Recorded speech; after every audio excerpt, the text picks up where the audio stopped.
off a daily fantasy. His number too high, then I'm probably fading him. He been on the road, he gon' eat up my salary. I hit a buy, he gon' lie before lock. Play back to back, then I probably won't pick on the DFS bachelor, good as it gets. Bit a few liners and hit me a leg. He had a good game, but it might be a trick. Log in the Slack so I know who to pick. Sharing our liners, we all gon' get rich. New to this game, you should come to the pad. You might want some cash and get a good laugh. DFS sports, we gon' run up a bag. He heard every game and it's making me mad. You buying your lineups, I think you a cheater. DFS bachelor, he the new leader. Yeah. Good morning, everyone. Welcome back to The Bachelor Pat. I, of course, am your host of DFS Bachelor, and we're going to go over our Fanduel and Draftkings NBA slate for Friday, January 31st. It's a 7-game slate. We're going to have a quick top 4 or 5 at each position that I think are in a good spot, a good 9-10 hours here before lock this evening. First things first, thank you. Cheers. Seriously, I appreciate you all so much. Thank you for all your support, making me a part of your day. I truly appreciate it. If you are new to the channel, welcome to the team. Be sure to hit that subscribe button down below. Get access to all of our content. I have a fantasy draft NBA video all up. If you guys are playing fantasy draft or you're looking for an alternative, that video is up. Later this afternoon, I will have my Super Bowl video up. I'm sorry I didn't get to it yesterday. Just ran out of time yesterday, but that will be up today. XFL, I will be covering all the slates for the XFL as well. I can't wait for that. That's going to be exciting, so hit subscribe. I truly appreciate that. Also, by liking the video, subscribing to the channel, and leaving a comment in the comment section, you qualify for our weekly $25 PayPal giveaway, sponsored by Draft Dashboard. Draft Dashboard is the tool we're using, lineup optimizer. You can set your exposures for the mass lineup generator. All of the research is what I find the most valuable. Hit percentage, history versus opponent, usage rates, minutes, DVP, price on both sites, points per minute, points per dollar, pace of the game, injuries, etc. You can get this tool as well as my player pool that I'm using to create my optimized lineups when I do a mass generation. Simply by clicking that link in the video description below. You can try Draft Dashboard for 30 days for $1. So let's just get started. It's going to be emotional night. It'll be the first night I watch basketball since the horrific death of Kobe and the others. Kobe and the 8 other passengers, including his daughter and a couple of kids. It's just horrific. It's just horrible. It's just made this, it seems like a really long week, especially for NBA. It'll be the first night we watch tonight. A lot going on there. We'll get to that as we cover the games. Cheers to Kobe. Cheers to my boy Kobe and all the passengers on board. So let's get started at point guard. At the top, we got Russell Westbrook. 11-1 on Fanduel, 10-5 on Draftkings. Dallas is 5th against opposing point guards. Most importantly, though, Luka Doncic will not be in the lineup tonight for Dallas. So Russell Westbrook's job gets exponentially easier. He's been on a bit of a tear. I think he's had one game in the last 6 or 7 under 60, and that was a 50. So I really like Russell Westbrook tonight with that Jalen Brunson defense. Sign me up for that.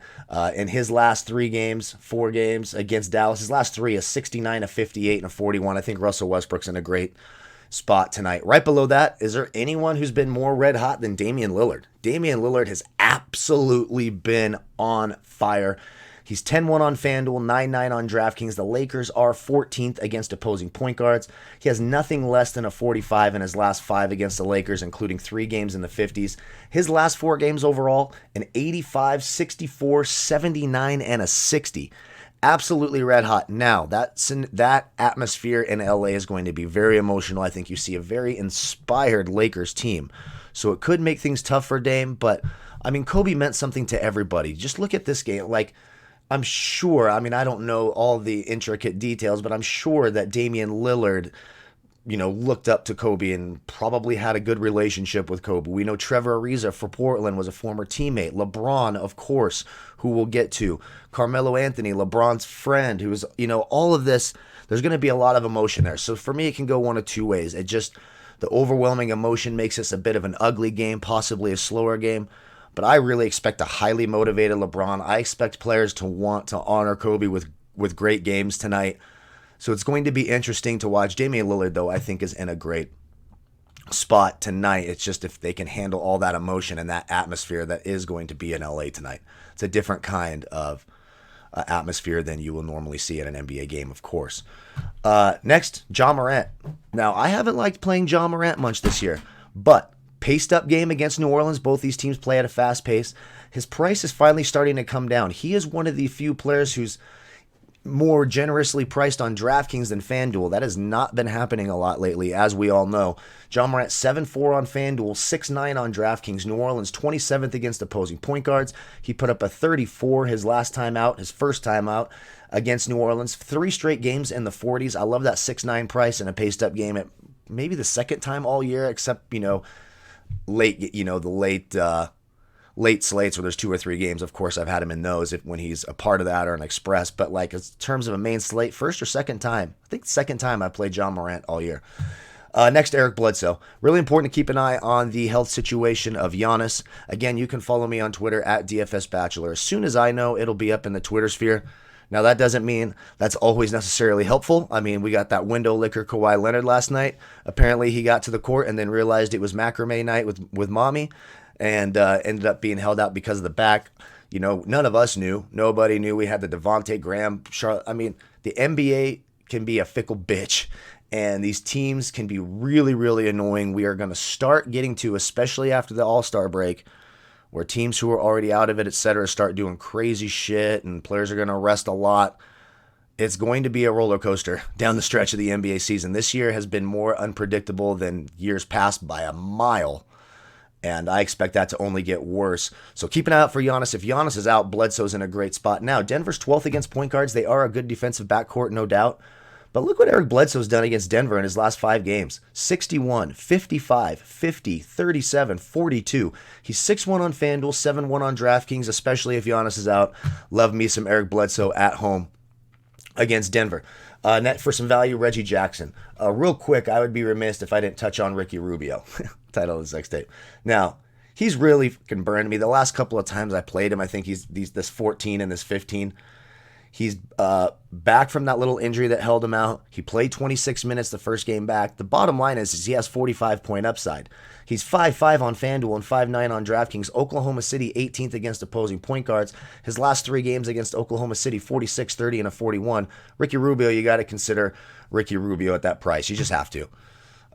Could burn you, of course. Any player can burn you. It's NBA DFS. I mean, there's just nothing guaranteed. But I do like Ricky Rubio. Reggie Jackson, obviously. 4-6 on FanDuel, 4-8 on DraftKings. Toronto, 8th against opposing point guards. It is a back-to-back for Toronto, so we'll have to keep an eye on that.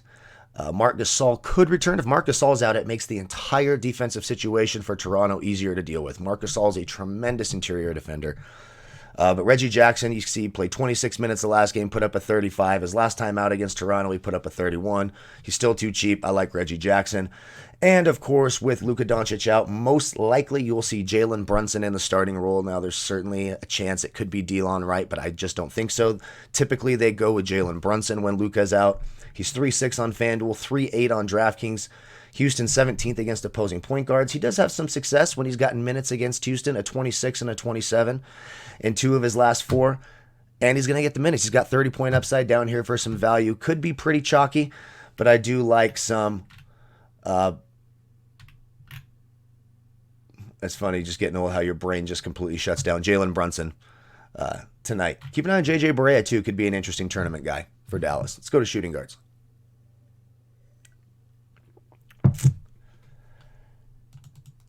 At shooting guard, Harden, yeah, look, Harden's ownership is going to keep going down and down. He has struggled. He just hasn't been the same this month. Russell Westbrook's been by far the higher point scorer, but his price is down here at 10-1, 10-6. It feels like we're going to have one of these James Harden breakout games where he goes off for 90 and he's going to be like 8% owned. So if you're making multiple lineups, make sure you include James Harden in at least one. Don't be dumb. He can go off at any time. I know, look, the last 5-6 games have not been great. That doesn't matter. The upside is there. You got to take it for James Harden. I do like Zach LaVine a lot. Brooklyn struggles defensively in the backcourt. They're 28th against opposing shooting guards. He's 8-3 on FanDuel, 8-5 on DraftKings. 41, 42, 38 in his last 3 against Brooklyn. Yeah, I like Zach LaVine a lot tonight. I think he's got some good upside tonight.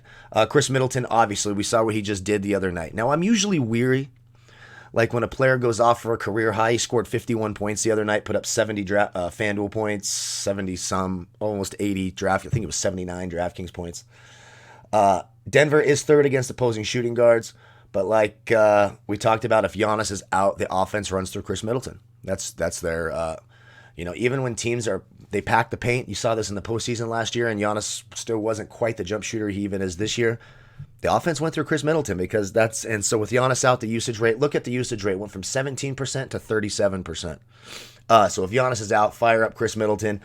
If Giannis is in, probably not. And like I said, I'm a little bit weary when a guy goes off for like 51. They typically come way back down to earth the next day.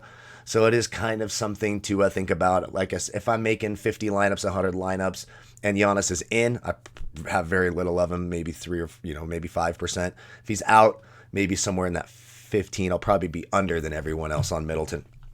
Dylan Brooks, 5'6" on FanDuel, 6K on DraftKings. New Orleans, 25th against opposing shooting guards. He put up a 53 his last time out against New Orleans. I like the upside of this kid. He's one of these guys in that 5K range where if he goes off for 40, he just kind of stays in that range. I think he was 6'2" last night on DK. Was it DK? He was 6'2" last night or the night before.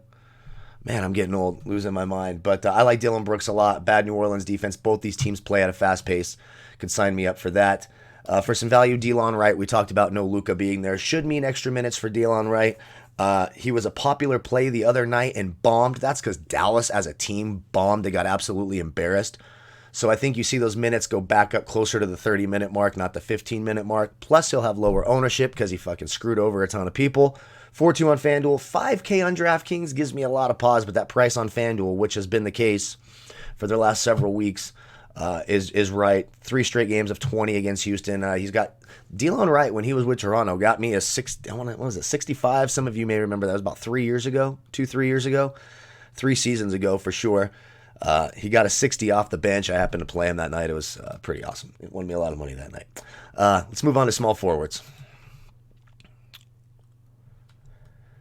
At small forward, we'll keep an eye on the Giannis situation like we talked about. But LeBron, I expect LeBron to absolutely go off. 11-2 on FanDuel, 10-3 on DraftKings. Portland 15th against opposing small forwards. He put up a 61 and a 51 in his last 2 against Portland. More importantly, we all know the scenario. Lots of emotion like we've talked about. Certainly a scenario where it gets to him and it's not the same kind, but I think you see a highly motivated, highly inspired LeBron James. There's a chance Anthony Davis does not play tonight. LeBron wants to win this game. I can promise you that. He wants to win this game. I like LeBron a lot tonight. He's my number 1 play tonight. It's probably a lot of people's number 1 play tonight. It's not like I'm, building the wheel here, inventing the wheel here by saying LeBron's a great play tonight. Enough said. Next, I like Kelly Oubre. 6'4" on FanDuel, 6'3" on DraftKings. Oklahoma City, number 1 in the league against opposing small forwards. Kind of surprising. That's kind of interesting. It's paced down, definitely, for Phoenix. But again, it's a guy in the 6'4", 6'3" range who, when he gets hot, can get you 50. His last 5 games, a 37, a 45, then he's got a 28, a 27, and a 29. So it's not like he's way undervalued, and if he gets hot, he can go way overvalued. So I like Kelly Oubre, even though it is a tough matchup. I don't mind Gallinari in that same game. He's had a lot of success against Phoenix his last 5. 54, 36, 42, 37, and a 32. I think Gallinari is a solid play as well. For some value, Michael Bridges, he's hit or miss. He's been pretty solid. He had that 1-6, but other than that, 4 straight games, 22 over, 3 in a row of at least 26. He's 4-8 on FanDuel, but more importantly, 4-4 on DraftKings. Again, we talked about how good Oklahoma City is against small forwards. But Jay Crowder, how about Jay Crowder? Finally back healthy. We talked about it. No Jaren Jackson Jr. He's 4-4 on FanDuel, 4-5 on DraftKings. New Orleans 24th against opposing small forwards. It's a mixed bag like it always is with Jay Crowder in his last 5. He's got a couple of great, a 35 and a 27, but he also has a 10, a 14, and a 12. I mean, he's a tournament play only, but I do think there's some value to be had for Jay Crowder. And if Tim Hardaway could come back with battling lower back tightness, whatever, if Tim Hardaway plays without Luka, a lot more usage for Tim Hardaway. Last time out against Houston, he put up a 48, so Tim Hardaway Jr. is someone to keep an eye on. If Marc Gasol is indeed out again tonight, a guy like OG Anunoby will see more than 30 minutes as well. Trevor Ariza, former Kobe teammate, former Laker. I expect an inspired Trevor Ariza tonight. It's going to be an emotional night for him as well. He's starting for Portland. He's playing a shit ton of minutes, 35 plus minutes. 2 of his 3 games at Portland, he has at least 33. He's 4-3 on Fanduel, 5K on DraftKings. The Lakers are 6th against small forwards, but I do like Trevor Ariza tonight. And another guy with some upside who gets the minutes. He's real hit and miss in my opinion, but for tournaments, maybe a Chandler Hutchinson for Chicago. The Bulls, I don't know about you guys. There's a lot of Bulls information that I filter through and don't put out right away, like if you follow me on Twitter, because they send out like for everyone for the Bulls. The whole fucking roster is questionable the day before, and they all have all these crazy injuries. Wendell Carter, who's out, usually has like 4 or 5 injuries, and they tell you like in order. It's very frustrating. Anyways, I digress. Let's go to power forwards. I like Zion a lot. 6'5 on FanDuel, 7K on DraftKings. Memphis, 27th against power forwards. I think this is the first game he plays over 30 minutes. He's been real solid 4 straight games, high 20s, low 30s. He's played 20, 27, and 29 minutes the last 3 games. I think this is the first game that he goes over 30 minutes. I think he's got 45-point upside in a fast-paced game against Memphis. I do like Zion a lot. Another player who I think is just way too cheap is Kristaps Porzingis. He's 6'4 on FanDuel, 6'8 on DraftKings. Houston 17th against power forwards. He put up a 51 his last time out against Houston. More importantly, no Luka. People are going to see those minute totals. Like his last 3 games, that was a back-to-back, the 25 or the 26 and the 20. Plus, they were getting absolutely blown out. Kristaps, I think, is in a good spot tonight with no Luka. I like him a lot tonight. Next, Serge Ibaka. Now, this is only if Marc Gasol stays out. It is a back-to-back. Marc Gasol's questionable to play. We'll have to see there. But I do like Ibaka at 5'7 on FanDuel, obviously. Put up a 37 last night in 33 minutes. His last time out against Detroit, he put up a 47. Go Ibaka. For some value, PJ Tucker. He's finally found his groove now. 5 straight games of 25 or more. If you remember the 5 previous games, it was like 3 and 9 and 11. He's found his groove. The rebounding there. Dallas is 28th against opposing power forwards. A 34 his last time out against Dallas. 4-3 and 4-4. PJ Tucker is an excellent value option tonight. There's always some risk there, of course, of him going for like 11 fantasy points and 58,000 minutes. That's fucking what he does. Ersan Ilyasova, if Giannis sits, obviously Ersan Ilyasova will see some extra minutes. He started in place of him last time. Dante DiVincenzo, etc. Played 20 minutes, put up a 23. Denver is 10th against opposing power forwards. Let's go to centers. I'll stop rambling. Drummond against Toronto. That's only if Gasol is out. If Gasol's back and healthy, no thanks. Back-to-back 50s against Toronto in his last 2, a 50 and a 50. But Toronto is number 1 against opposing centers. But if Gasol is gone, then I love Andre Drummond. He could just smash Ibaka on a back-to-back and Boucher, whoever the hell they want to try to bring in. Good luck. DeAndre Ayton. I like Ayton. Ayton has won me a lot of money this year. DeAndre Ayton, since he came back from the suspension, has played very well. He's 8-2 on FanDuel, 8-3 on DraftKings. Oklahoma City 17th against opposing centers. Also, Steven Adams has been a bit hobbled. I know he's playing the 25 minutes, but Steven Adams is not 100%. I think DeAndre Ayton's in a solid spot tonight. A 37 and a 34 in his last 2 against Oklahoma City. I do have Steven Adams marked simply because at 5-3 on FanDuel and 4-9 on DraftKings, I'll take 25, 26 minutes of Steven Adams. He can get you 30 or 35 in that time frame, especially that 4-9 price on DraftKings. Phoenix is 27th against opposing centers. In his last 4 against Phoenix, a 43, a 38, a 40, and a 27. So even the 27, his worst game, wouldn't kill you there. In fact, you'd be sort of happy. It used to be back in the day, you were happy with 5 times value. Now it's like, you have no fucking shot unless it's like 900 times value. 9,000 times on FanDuel, and then DraftKings has been pretty reasonable with their pricing change. Dwight Howard, if Anthony Davis is indeed out tonight, I like Dwight Howard against Portland, who are 19th against opposing centers. So that's my early look at each position. Again, you can get access to all the research, the tools, my player pool, the cheat sheets, etc. Use it in the mass lineup generator. Set your exposures here, lock it in. If you want Drummond in 50% of your lineups, line it up there, then put it in the mass lineup generator, etc. Click that link in the video description below. You can try Draft Dashboard 30 days for $1. To find my player pool, click the Watch Players tab. You'll see a blue box that says Watch DFS Bachelor's Picks. Then you can highlight my player pool. You can use that in the lineup optimizer, etc. We'll make a quick sample lineup on each side. Again, this is just an early lineup look, 9 hours before lock. I'm not saying lock this in and all your dreams will come true. Like, geez Louise. Anyway, so we got Jackson, Rubio, Levine, Brooks, LeBron, Crowder, Ibaka, Zion Williamson, DeAndre Ayton. I have no issues with that. Now, if I'm playing a GPP, most likely I will not use all of my salary because you'll tie with 80 to 90% of the people. Or 80 to 90% of the people are using all of their salary, so your chances for a tie exponentially go up. Just by leaving a few hundred on the table, you're setting yourself apart. Now, if it's single entry, especially a higher dollar single entry, or a cash game, of course, using all your salary is just fine. There's that. Let's go to DraftKings.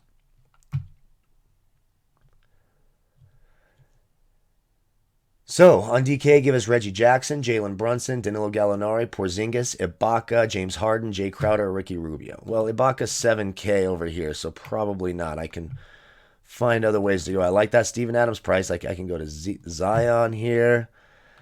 Then we don't have to have so much fucking Ricky Rubio. Even though, don't sleep on that price for Rubio. I like Dylan Brooks there. Lots of ways you can go. Click the link. Try it for 30 days for $1. Don't forget to like, comment, and subscribe. Be part of our weekly PayPal giveaway. May the fantasy gods be with you all tonight. Super Bowl video will be out tonight. Cheers to you all again. I really do appreciate all your support. Good luck tonight again. Goodbye, folks.